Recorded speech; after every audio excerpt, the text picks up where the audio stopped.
सम्राट अशोक की धर्म यात्रा लुम्बिनी से कपिलवस्तु, फिर श्रावस्ती, सारनाथ, कुशीनारा, बुद्धगया, नालंदा होती हुई पाटलिपुत्र लौटी। सम्राट अशोक ने इस यात्रा के दौरान नालंदा में सारिपुत्र के चैत्य की पूजा की और एक संघाराम बनवाया। इस दृष्टि में हम सम्राट अशोक को नालंदा महाविहार का आदि निर्माता भी मान सकते हैं। जहां जहां तथागत भगवान गौतम बुद्ध के चरण पड़े, वहां वहां की सम्राट अशोक ने यात्रा की। सम्राट अशोक की धर्म यात्रा का वर्णन ह्युनसांग ने अपने यात्रा वृत्तांत में भी किया है। ह्युनसांग लिखते हैं, धर्माशोक ने यानी कि सम्राट अशोक ने तक्षशिला में 3 बड़े स्तूप बनवाए थे जो 100 फीट ऊंचे थे। इसके सिवाय मथुरा, थानेश्वर, कनौज, साकेत यानी अयोध्या, प्रयाग, कौशंबी, श्रावस्ती, श्रीनगर, कपिलवस्तु, कुशीनारा, काशी, सारनाथ, मसाढ़, शाहबाद, आठवी, वैशाली, श्वेतपुर, राजगृह, बुद्धगया, हिरण्य पर्वत तथा अन्य प्रदेशों में भी सम्राट अशोक ने स्तूप बनवाए। ह्युनसांग लिखते हैं, उन्होंने पाटलिपुत्र में सैकड़ों विहार और संघाराम देखे जो उस वक्त बिल्कुल सुरक्षित थे। अशोककालीन वास्तुकला एवं शिल्पकला की श्रृंखला में सांची के स्तूप एक बेजोड़ उदाहरण है। सांची के ये स्तूप सम्राट अशोक ने महेंद्र माता रानी विदिशा देवी से प्रेरित होकर बनवाए। वैसे तो ये स्तूप तथागत बुद्ध के ज्येष्ठ शिष्य सारिपुत्र तथा मोदलायन के अस्थि धातुओं पर बनाए गए हैं, लेकिन सांची से एक तथ्य ये भी जुड़ता है कि सम्राट अशोक के पुत्र महेंद्र यहीं से प्रव्रजित होकर सिंहल द्वीप के लिए रवाना हुए थे, यानी कि श्रीलंका गए थे।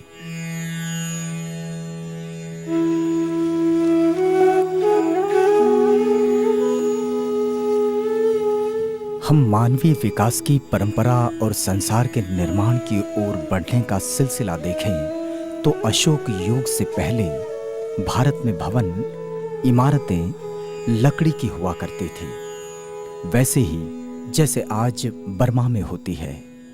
सम्राट अशोक के ही समय से पत्थरों से इमारतें बनाने की परंपरा भारत में आई और माना जाता है कि ये परंपरा पर्सिया से आई होगी। सम्राट अशोक के शिलास्तंभ सुंदर तो है ही, चमकदार भी है और चिकने भी। कितनी मेहनत की गई इस कार्य में। अशोककालीन शिलाएं तथा अवशेषों में प्राप्त ये धर्म चक्र, प्रायः इसे अशोक चक्र के नाम से जाना जाता है, लेकिन वास्तव में यह तथागत भगवान बुद्ध द्वारा बताए गए प्रतित्य समुत्पाद और आर्य अष्टांगिक मार्ग के आधार पर बनवाए गए हैं। ये उन्हीं के प्रतीक हैं। बौद्ध संस्कृति में इसे ही धर्म चक्र कहा जाता है।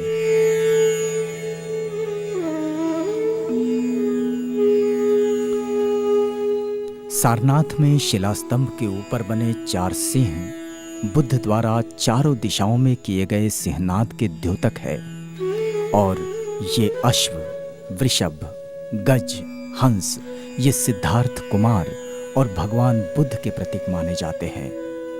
सम्राट अशोक ने तथागत बुद्ध के वचन और धर्म विनय बड़ी ही खूबसूरती से प्रतीकों के रूप में इन पत्थरों में खुदवाए, जो आज तथागत बुद्ध के 2500 साल बाद भी मानवीय संस्कृति के विकास की एक समृद्ध परंपरा का निर्वहन करते हैं। बौद्ध भिक्षुओं की एक संघ परंपरा है कि समय समय पर सभी भिक्षु इकट्ठे होकर आपस में धर्म और विनय पर चर्चा करते हैं और विचार विमर्श कर मानवीय समुदायों के विकास की नीति पर कोई कार्य योजना बनाते हैं। इसे बौद्ध संस्कृति में संगीति कहा जाता है। बौद्ध परंपरा में तीसरी संगीति सम्राट अशोक के समय हुई। माना जाता है कि इस संगीति में 1000 से भी ज्यादा भिक्षुओं ने भाग लिया था, जो भिक्षु संघ के अनुरोध पर भंते मोगलीपुत्र तिस्स की अध्यक्षता में सम्राट अशोक ने संपन्न कराई। इसी तीसरी संगीति में कथावस्तु प्रकरण यानी कथावस्तु ग्रंथ की रचना की गई। बुद्ध वचनों की शुद्धता को परखने की दृष्टि से ये ग्रंथ बहुत ही महत्वपूर्ण है। सम्राट अशोक के अनुग्रह पर ये संगीति 1000 भिक्षुओं की उपस्थिति में 9 महीने तक चली। बुद्ध धम्म का प्रचार और बौद्ध संस्कृति का निर्माण, इसमें सम्राट अशोक की भूमिका सबसे बड़ी है। शिलालेखों से पता चलता है कि सम्राट अशोक ने कई देशों में धर्मदूत भेजे थे, जैसे कि चंद्रगुप्त मौर्य और बिंदुसार का संबंध पश्चिमी देशों से रहा है। सम्राट चंद्रगुप्त मौर्य की राज्यसभा में मैगस्थाइन राजदूत के तौर पर आया था। इन्हीं संबंधों को दृढ़ करने अशोक ने पश्चिमी देशों में धर्मदूत भेजे। उन प्रचारकों के नाम का पता तो नहीं चलता, लेकिन शिलालेख है कि यवन राजा 800 योजन दूर था। उसका नाम एंटियोक बताया गया है। ऐसे ही दक्षिण में पांड्य और ताम्रपर्णीय देश में अशोक के दूत गए। कंबोज, नाभक, नाथपंक्तिक, भोज, पितिनियक, आंध्र और पुलिंद में सम्राट अशोक द्वारा प्रचारक भेजने का उल्लेख मिलता है। पाटलिपुत्र में उस समय कई विहार और संघाराम बने, लेकिन उसमें एक अशोकाराम भी बना और इस अवसर पर बड़ा उत्सव मनाया गया। इस समय सम्राट अशोक ने प्रसन्न चित्त अवस्था में भंते मोगलीपुत्र तिस्स से बड़ी विनम्रता से पूछा, भदंत, बुद्ध धम्म में वह कौन सी चीज है जिसका त्याग महान त्याग कहलाता है? तो स्थविर मोगलीपुत्र तिस्स ने उत्तर दिया, वैसे तो भगवान के जीवन काल में भी तुम्हारे समान कोई त्यागी नहीं था, लेकिन राजन, तुम्हारे जैसा व्यक्ति भी धर्म का दायाद नहीं कहला सकता। जो अपने पुत्र या पुत्री को धर्म में प्रवर्जित करता है, वही धर्म का दायाद और दायक कहलाता है। धर्म का दायाद बनने की कामना से सम्राट अशोक ने पास ही खड़े महिंद और संघमित्रा से पूछा, क्या प्रवज्जा ग्रहण करोगे? संघमित्रा और महिंद दोनों तैयार हुए। सम्राट ने एक बड़े समारोह में पुत्र महेंद्र और पुत्री संघमित्रा को प्रवज्जित कराया। इस समय उनके आचार्य स्थविर महादेव थे, जिन्हें बाद में भंते मोगलीपुत्र तिस्स ने महिष्म मंडल में यानी कि सतपुड़ा के इर्द गिर्द पसरे महाकौशल में धर्मदूत बनाकर भेजा, जिनका मुख्य केंद्र पंचमढ़ी में था, जो अब मध्य प्रदेश में है। तीसरी संगीति के संपन्न होने के बाद महेंद्र अपने साथियों सहित बुद्ध वचनों के प्रचार के लिए श्रीलंका गए। उस समय लंका के राजा देवानाम प्रिय तिस्स थे, जो सम्राट अशोक के मित्र भी थे। यह मित्रता महेंद्र के धर्म प्रचार में सहायक सिद्ध हुई। महेंद्र के बाद संघमित्रा भी बुद्ध गया के बोधि वृक्ष की एक शाखा के साथ लंका पहुंची और वहां भिक्षुणी संघ की स्थापना की। संघमित्रा द्वारा रोपा गया बोधि वृक्ष आज भी अनुराधपुर में विराजमान है।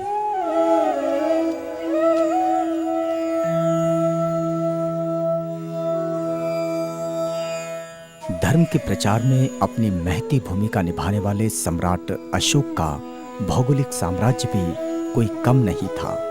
सम्राट अशोक के साम्राज्य के उत्तर में हिमालय खड़ा था, दक्षिण में पांड्य, सतीपुत्र और केरलपुत्र जैसी स्वतंत्र सीमाएं थी।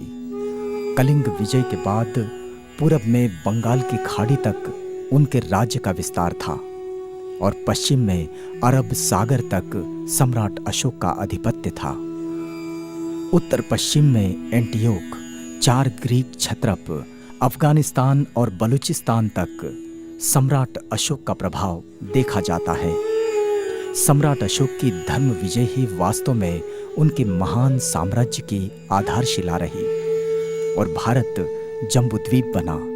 इतिहास कहता है कि अशोक के जीवन काल में जम्बूद्वीप में छोटे बड़े सब मिलाकर 84,000 शहर थे। राजधानी पाटलिपुत्र से सम्राट अशोक सीधे मध्य तथा पश्चिम देश में शासन चलाते थे और अन्य प्रदेशों में सम्राट द्वारा नियुक्त किए उनके प्रतिनिधि राजकाज देखते थे। सम्राट अशोक के राज्य व्यवस्था में सिंचाई तथा सड़कों के निर्माण पर पर्याप्त धन खर्च किया जाता था और दवाखाने, कुओं की खुदाई तथा छायादार वृक्ष लगवाने में भी अशोक काफी धन खर्च करते थे। प्राप्त कर तथा राजस्व का कुछ हिस्सा सेना पर खर्च हुआ करता था तथा शिक्षा और स्वास्थ्य के लिए भी बराबर व्यवस्था की जाती थी। सम्राट अशोक ने स्त्री शिक्षा की भी व्यवस्था की थी। आज के विकसित संसार में हम जिस तरह की योजनाबद्धता देखते हैं, सम्राट अशोक ने ये व्यवस्था 2300 साल पहले बनाई थी और एक स्वर्णिम भारत के रूप में अपना साम्राज्य दुनिया का आदर्श बनाया। यह बात तो बिल्कुल सच है कि अशोक के दादा चंद्रगुप्त सम्राट थे, उनके पिता बिंदुसार भी सम्राट थे, स्वयं अशोक भी एक सम्राट थे, लेकिन उन्होंने अपने आप को कभी सम्राट नहीं कहा। शिलालेखों में उनका नाम और पद का जब भी उल्लेख हुआ है तो राजा देवानाम प्रियदर्शी अशोक इतना ही नाम मिलता है और बौद्ध साहित्य उन्हें धर्मराज या धर्माशोक कहता है। विशाल स्तूपों का निर्माण, विहार, गुफाएं, शिलास्तंभ और उन पर करवाई गई बेजोड़ नक्काशी तथा भारत के पूरी दुनिया में विकसित हुए मैत्रीपूर्ण संबंधों के लिए सम्राट अशोक एक महान दूरदर्शी, महान विजेता, महान राजनीतिज्ञ और सर्वसाधारण के हृदय पर राज करने वाले महान सम्राट के रूप में हमेशा जाने जाएंगे।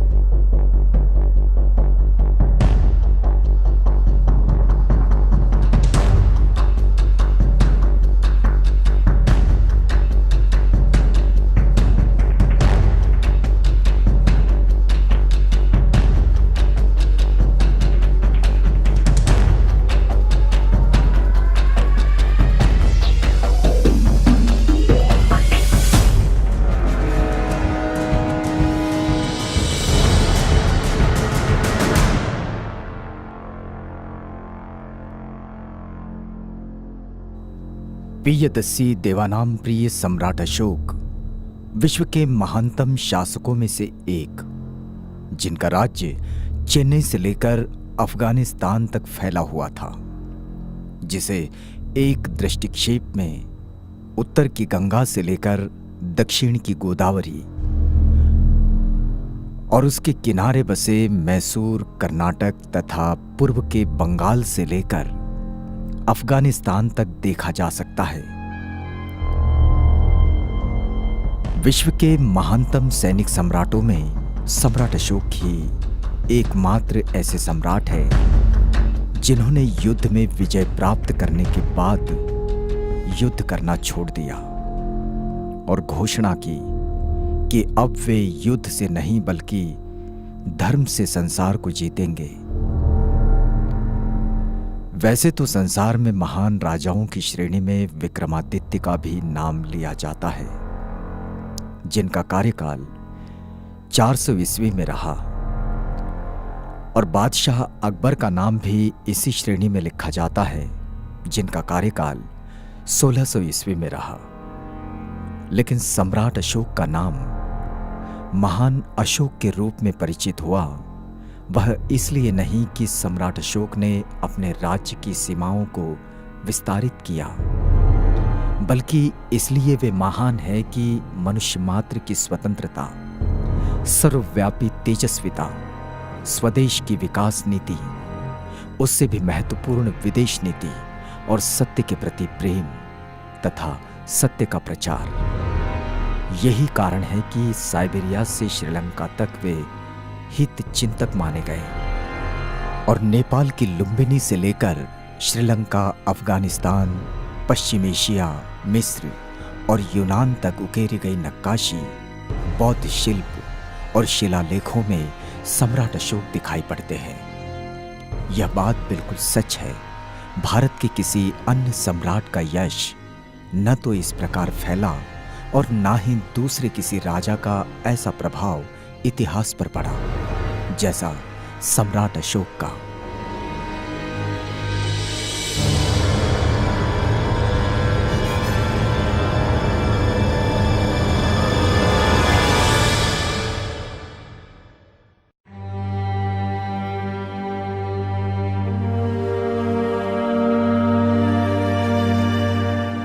यह बड़े ही अचरज की बात है कि सम्राट अशोक मौर्य वंश के होने के बावजूद सम्राट अशोक के नाम के साथ मौर्य शब्द प्रचलित नहीं है।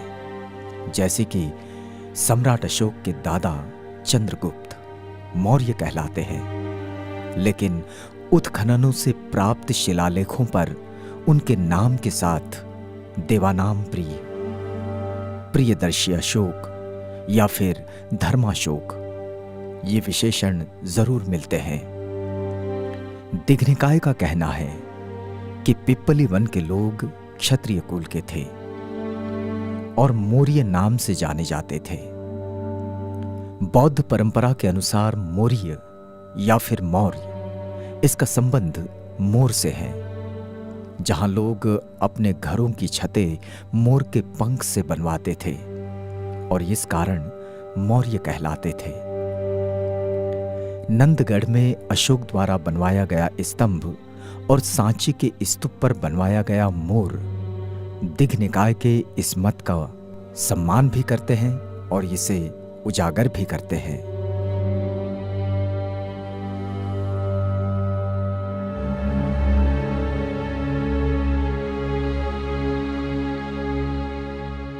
अशोक का जन्म ईसा पूर्व 304 में पाटलिपुत्र में हुआ, यानी आज के बिहार राज्य की राजधानी पटना में। वैसे अशोक के जन्म के संबंध में कई अद्भुत कथाएं भी हैं। कई इतिहासकारों का मानना है कि अशोक की दादी या मां ग्रीक कुमारी रही होगी, क्योंकि चंद्रगुप्त और सेल्यूकस के बीच वैवाहिक संबंध माना जाता है और दोनों में राजनीतिक संबंध होने के कारण मौर्य कुमारी का सेल्यूकस के अंतःपुर में होना तथा ग्रीक कुमारी का चंद्रगुप्त के अंतःपुर में होना संभव है। फिर भी इस बात का कोई प्रमाण तो नहीं मिलता कि महाराजा बिंदुसार का ग्रीक कुमारी से विवाह हुआ था और जिसका पुत्र अशोक है, बल्कि बौद्ध ग्रंथों में इस बात का उल्लेख जरूर मिलता है कि अशोक की माता का नाम सुभद्रांगी था, जो चंपा यानी कि भागलपुर के ब्राह्मण की कन्या थी। ब्राह्मण ने सुभद्रांगी बिंदुसार को भेंट में दी थी। महाराजा बिंदुसार ने उसे अपनी रानी बनाया। ईसा पूर्व 304 में जब उसने पुत्र को जन्म दिया तो उसने कहा, मैं शोक रहित हूं, अर्थात अशोक। तो बालक का नाम भी अशोक हुआ। सिंहल की भी एक परंपरा है जिसमें अशोक की माता का नाम धर्मा बताया जाता है, लेकिन इन्हीं ग्रंथों में यानी दिव्यावदान और अशोकावदान में अन्यत्र कहा गया है कि धर्मा का ही नाम सुभद्रांगी था और अशोककालीन शिलालेखों में सम्राट अशोक का नाम भी धर्माशोक मिलता है। बहरहाल पाली ग्रंथ बताते हैं कि महाराजा बिंदुसार की 16 रानियां थीं, जिनसे 101 पुत्र हुए। उनमें सुमन कुमार सबसे बड़ा था और अशोक सुमन कुमार से छोटा। दिव्यावदान की माने तो महाराजा बिंदुसार के ज्येष्ठ पुत्र का नाम सुसीम था। अशोक को एक सगा भाई था जो उससे छोटा था, तिष्य उसका नाम, लेकिन वह वित्त अशोक के नाम से ही अधिक प्रसिद्ध है। कहा जाता है कि अशोक देखने में सुंदर नहीं थे, लेकिन गुणवान थे और उनके अन्य गुणों से प्रभावित होकर ही राजा बिंदुसार ने उन्हें उपराज बनाकर उज्जैन भेजा था। उज्जैन पहुंचने से पहले उपराज अशोक विदिशा नगर में ठहरे। विदिशा में एक श्रेष्ठी की बेटी देवी से उनकी भेंट हुई और उसे पत्नी बनाकर अपने साथ उज्जैन ले गए। यह ईसा पूर्व 286 की बात है। उज्जैन में ही ईसा पूर्व 284 में देवी को पुत्र लाभ हुआ और उपराज अशोक का ये ही बेटा बाद में महिंद स्थवीर के नाम से प्रसिद्ध हुआ और धर्म प्रचार के लिए सिंहलदीप गया। महेंद्र के जन्म के 2 साल बाद यानी ईसा पूर्व 282 में देवी ने संघमित्रा को जन्म दिया। संघमित्रा ही बाद में भिक्षुणी बनकर श्रीलंका गई थी। संघमित्रा द्वारा रोपी गई बोधि वृक्ष की शाखा आज भी श्रीलंका में है, जो अब एक घना वृक्ष बन गया है। उज्जैनी का काम पूरा होने पर अशोक दोनों बच्चे महेंद्र और संघमित्रा के साथ पाटलिपुत्र लौट गए। देवी उनके साथ नहीं गई, वह विदिशा में ही रही। इसी समय तक्षशिला राज्य में विद्रोह होने लगा और फिर इस विद्रोह को शांत करने के लिए राजा बिंदुसार ने अशोक को ही योग्य समझा। अशोक तक्षशिला गए और अपनी न्यायिक विद्वत्ता के साथ तक्षशिला का विद्रोह शांत किया और जनता का हृदय जीत लिया। अशोक के इन गुणों से प्रभावित होकर राज्य के मंत्रीगण चाहते थे कि अशोक को ही मगध का उत्तराधिकारी बनाया जाए, लेकिन महाराजा बिंदुसार अशोक को उत्तराधिकारी नहीं बनाना चाहते थे। फिर भी ईसा पूर्व 273 में जब महाराजा बिंदुसार का देहांत हुआ तो मंत्रीगण और अधिकारियों की सहायता से अशोक ने राज सिंहासन हासिल कर ही लिया और 25 वर्ष की आयु में ईसा पूर्व 269 में अशोक का राज्याभिषेक हुआ। सम्राट अशोक की 5 रानियां थीं।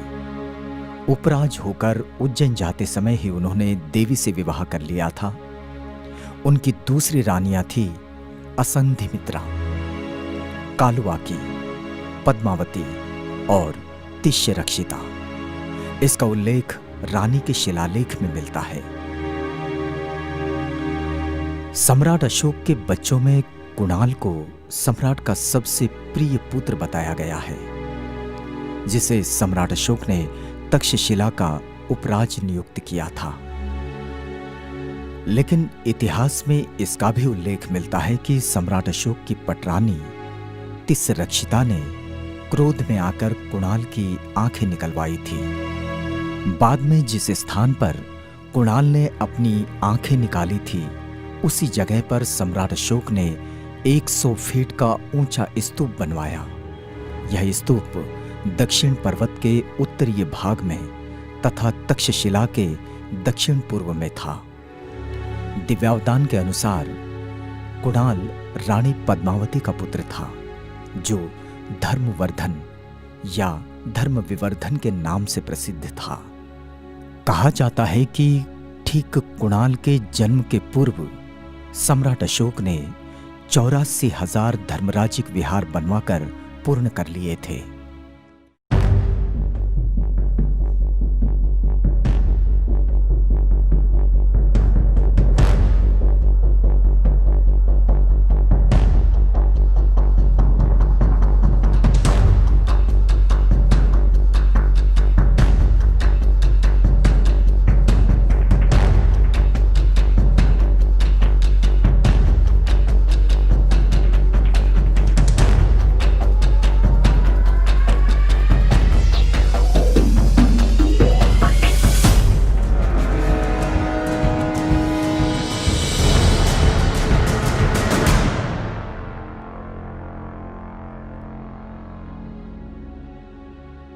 कहा जाता है कि ठीक कुणाल के जन्म के पूर्व सम्राट अशोक ने 84,000 धर्मराजिक विहार बनवाकर पूर्ण कर लिए थे।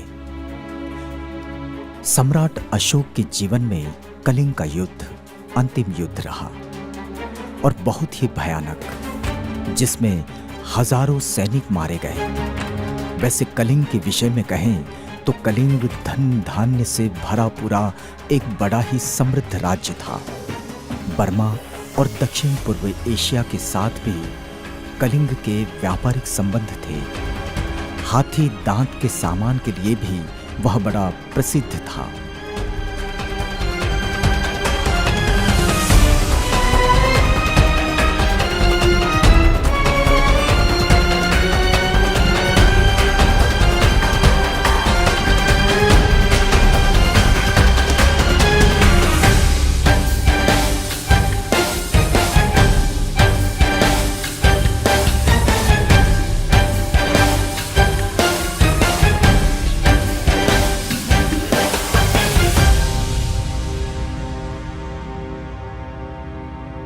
अशोक ने कलिंग पर आक्रमण क्यों किया, इसकी कोई खास वजह तो पता नहीं चलती, लेकिन इतिहासकारों का मानना है कि मौर्य साम्राज्य को बढ़ाने की लालसा से ही अशोक ने कलिंग पर आक्रमण किया। लेकिन इसमें जरा भी संदेह नहीं कि कलिंग के लोग वीर थे और वीरता से लड़े। कई विद्वान ये कहते हैं कि अशोक के आक्रमण से पहले कलिंग राज्य बौद्ध धर्मावलंबी था। कलिंग के इस युद्ध से अशोक के मन पर भारी प्रभाव पड़ा। माताएं और बच्चों की दर्द भरी चित्कारें उनके कानों में गूंजने लगी।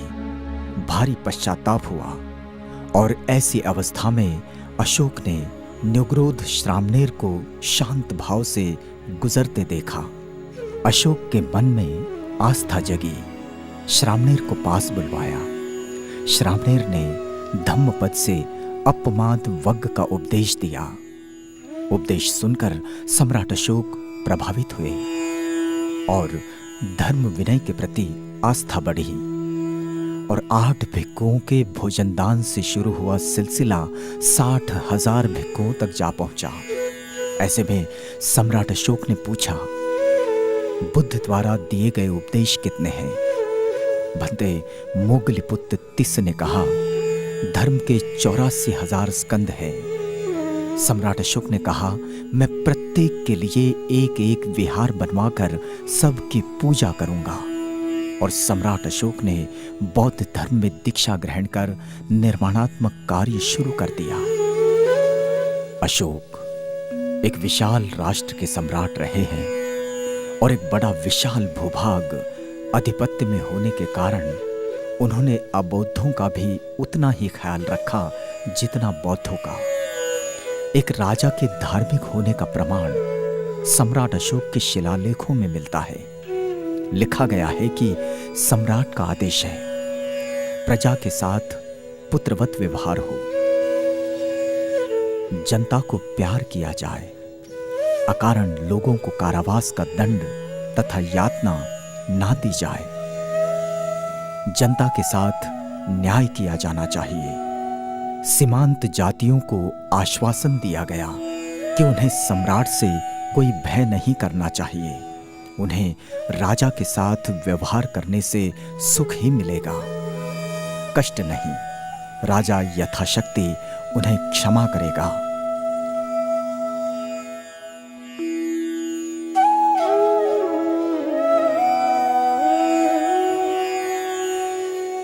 सम्राट अशोक के विषय में ज्ञात इतिहास कहता है कि सम्राट अशोक भिक्षु बने थे और उन्होंने भिक्षु बनकर बौद्ध तीर्थों की यात्रा की थी। चीनी यात्री इत्सिंग कहते हैं, एक विशिष्ट ढंग से अशोक की प्रतिमा चिवर में देखी गई थी। इसमें यह अधिक संभव है कि तीर्थ यात्रा के समय वे भिक्षु बने हो और बाद में पुनः गृहस्थ बन गए हो, क्योंकि बौद्ध भिक्षु चिवर छोड़ने के लिए हमेशा स्वतंत्र रहता है। लेकिन एक बौद्ध सम्राट के रूप में अशोक का चरित्र अपने आप में बड़ा ही अनूठा है।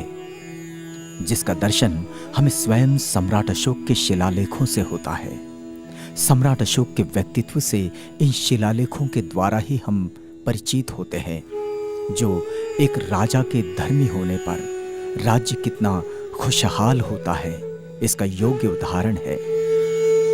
तथागत बुद्ध ने महामंगल सूत्र तथा महामंगल गाथा द्वारा गृहस्थ धर्म का उपदेश दिया।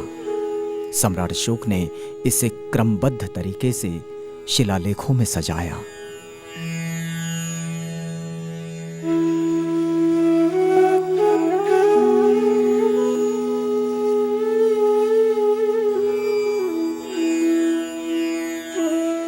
मातरी पीतरी सुसुसा शिलालेख माता पिता की सेवा करना और उनकी आज्ञा का पालन करना, गुरुजनों का गौरवादर करना, ये ठीक है, इसे करना चाहिए। सम्राट अशोक की नियमावली भी शिलालेखों में अंकित है, जो अशोककालीन व्यवस्था का परिचय देती है, या फिर यूं कहें वह बौद्ध मनोविज्ञान से संबंध रखती है। वैसे तो मानवीय इतिहास में कई राजा महाराजा होकर गए, लेकिन सम्राट अशोक का स्थान विशिष्ट तथा श्रेष्ठ है। वह इस दृष्टि में कि सम्राट अशोक की न्याय व्यवस्था में दया और न्याय, इन दोनों का अटूट रिश्ता नजर आता है। सम्राट अशोक अपनी प्रजा की भौतिक तथा आध्यात्मिक दोनों जरूरतें पूरा करते हैं। राजा और शिकार, इन दोनों का आपस में बड़ा गहरा रिश्ता होता है, लेकिन सम्राट अशोक ने अपने मन में दया की सीमाएं मात्र प्रजाजनों तक ही सीमित नहीं की, बल्कि उन्हें प्राणी मात्र तक बढ़ाया और शिकार करना छोड़ दिया। और ये सब अशोककालीन शिलालेखों से हमें पता चलता है। बरबस ही एक ख्याल मन में आता है कि सम्राट अशोक के ये शिलालेख जो ग्रीक तक फैले हुए मिलते हैं, जो ब्राह्मी, खरोष्टी, अर्मिश्क, ग्रीक, पाली, प्राकृत आदि भाषाओं में लिखे गए हैं, इनकी जरूरत क्या थी? थोड़ा गहराई से इन्हें देखने पर पता चलता है कि ये प्रजा के लिए सम्राट द्वारा दी गई सूचनाएं हैं और राजकाज के नियम जो प्रजा की जानकारी में हो, तथा ऐसे स्थान जो मानवीय विकास की प्रक्रिया में अपना विशेष स्थान रखते हैं, उन स्थानों की जानकारी आने वाली पीढ़ियों को मिले। मौर्य सम्राट अशोककालीन ये शिलालेख गिरनार में मिला, जिसका भावार्थ है आमोद प्रमोद के उत्सव ना किए जाए और किसी भी प्राणी की हत्या कर उसे अग्नि में ना भुना जाए। ये धर्मलिपि प्रियदर्शी राजा ने लिखी है। सम्राट अशोक के बौद्ध धर्म स्वीकारने के बाद राज्य की साधारण जनता में भी बौद्ध धर्म के प्रति अभिरुचि बढ़ी और अपने धर्म गुरु मोगलिपुत्र तिस्स से प्रेरणा लेकर सम्राट अशोक बौद्ध स्थलों की यात्रा पर जहां जहां गए, वहां वहां उन्होंने स्मारक स्वरूप स्तूप बनवाए, विहार बनवाए, स्तंभ खड़े किए, उन पर लेख खुदवाए, शिलालेख लिखवाए। इनमें से अनेक स्मारक जो विश्व प्रसिद्ध चीनी यात्री ह्युनसांग ने देखे और फाहियान ने भी देखे, उनका वर्णन किया, जो आधुनिक भारत में मानवीय इतिहास की खोजबीन में बड़े ही सहायक सिद्ध हुए। सम्राट अशोक के ये शिलालेख तथा स्तंभ लेख हमारे प्राचीन भारतीय इतिहास के बोलते पत्थर हैं। वैसे तो अशोक के पितामह सम्राट चंद्रगुप्त तथा पिता बिंदुसार ने मौर्य साम्राज्य का भरपूर विस्तार कर लिया था, लेकिन उनका ये राज्य विस्तार आक्रमण के द्वारा था, अपने प्रभाव के द्वारा था। लेकिन अशोक ने धर्म विजय यात्रा का विधान किया और इस धर्म यात्रा में सम्राट अशोक युद्ध प्रयाण की तरह ही बड़ी शान और शौकत से एक सम्राट के अनुरूप यात्रा करते, जिसमें सामंत, अमात्य, विशालकाय हाथी, घोड़े, मूर्तिकार, शिल्पकार एवं भिक्षु संघ हुआ करता था।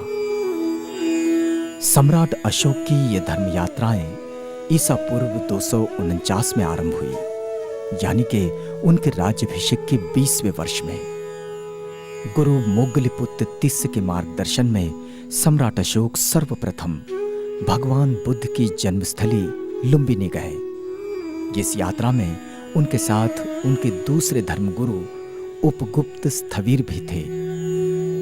सम्राट अशोक ने लुम्बिनी में एक शिला स्तंभ स्थापित करवाया, जिस पर लिखा है, देवानाम प्रिय प्रियदर्शी अपने अभिषेक के 20वें वर्ष यहाँ पूजा करते हैं, क्योंकि यहाँ भगवान बुद्ध शाक्य मुनि का जन्म हुआ था। शिला स्तंभ गड़वाया गया और दीवार भी यहाँ बनवाई गई, क्योंकि भगवान यहाँ जन्मे थे और लुम्बिनी ग्राम राज्य कर से मुक्त किया जाता है, जो 8वां भाग राज्य को दिया जाता था। सम्राट अशोक द्वारा उत्कीर्ण यही वो शिलालेख है जिसने पूरे संसार को इस घटना से परिचित कराया कि तथागत भगवान बुद्ध एक ऐतिहासिक महापुरुष है। सम्राट अशोक की धर्मयात्रा लुम्बिनी से कपिलवस्तु, फिर श्रावस्ती, सारनाथ, कुशिनारा, बुद्धगया, नालंदा होती हुई पाटलिपुत्र लौटी।